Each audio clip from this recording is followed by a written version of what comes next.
In southwest Oklahoma, storm damage is unfortunately just a part of life. If you're dealing with damage to your home, Comanche County Emergency Manager Michael Merritt says, shop local. They're going to be around. They're going to be somebody that if something were to happen at a later time, you can call them and they're going to still be here. The ones that come in from out of town, they're a fly-by-night. They come in, do their job, make a little money, and then they're gone again. And trying to get them back in from someplace out of town, I'm not going to say a town or a state, but if they're from out of town, getting them back into Lawton for a small job is going to be like pulling teeth. Brothers Chris and Sean Ledbetter run Ledbetter Roofing in Altus.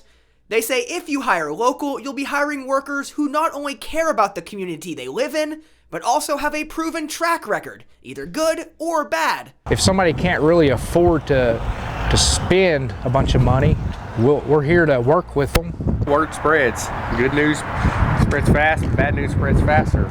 So word spreads around real quick, so you don't have to worry about that. If you do you do somebody wrong, trust me, it'll get around quick. Ledbetter says when you hire a local, you're also helping boost the local economy. If you keep it local, I believe that it will help boost the local businesses. Because if I spend money here in this town, it's because I'm making the money from this town. For 7 News, I'm Will Hutchison.